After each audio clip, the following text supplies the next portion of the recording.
ప్రస్తుతం యాదాద్రి భువనగిరి జిల్లా యాదగిరిగుట్ట మండలం చిన్న గౌరాయపల్లి విలేజ్లో బోగ లక్ష్మీనారాయణ ఏకగ్రీవంగా ఎన్నుకోవడం జరిగిన తర్వాత కాంగ్రెస్ పార్టీలో కండువ కప్పుకొని దాంట్లో చేరడం జరిగింది.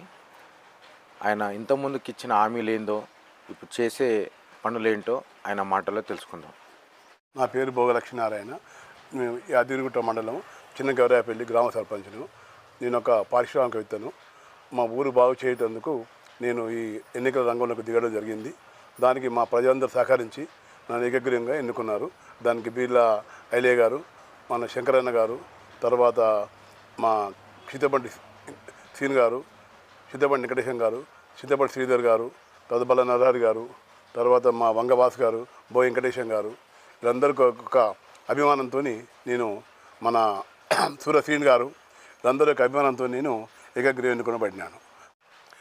నేను గ్రామ అభివృద్ధికి ఎమ్మెల్యే గారితో కొట్లాడి నిధులు తెప్పించి మొత్తం గ్రామాన్ని శస్యశ్యామల చేస్తా అని, దానిలో ₹1 వాడుకోకుండా ఉంటా అని నేను వాగ్దానం చేస్తున్నాను. ఇంకోటి ఏంటంటే మా ప్రజలతో కాబట్టి ప్రజలతో కలిసిమెలిసి వారికి టైం ఇచ్చి వాళ్ళ సాధక బాధకాలు మొత్తం నేను భరిస్తానని చెప్తున్నాను. సరే, నాది చిన్న గౌరాయపల్లి, మాది యాదగిరిగుట్ట మండలం భువనగిరి జిల్లా చిన్న గౌరాయపల్లిలో బోగ లక్ష్మీనారాయణ ఏకగ్రీవంగా సర్పంచ్ అయ్యిండు.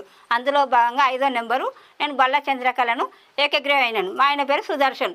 మాకు ఏమున్నా ఇండ్లు, గవర్నమెంట్ ఇండ్లు అందుతలేవు, రోడ్లు కరెక్ట్గా లేవు, పింఛన్లు అందుతారు, వికలాంగులకు సరిగ్గా వస్తలేవు, వీధి లైట్లు కావాలి.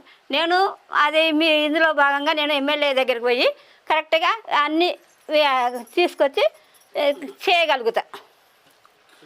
ఇందిరా మీన్లు కూడా ఖచ్చితంగా కావాలని మేము కూడా చాలా ట్రై చేస్తాం, కొట్లాడుతాం.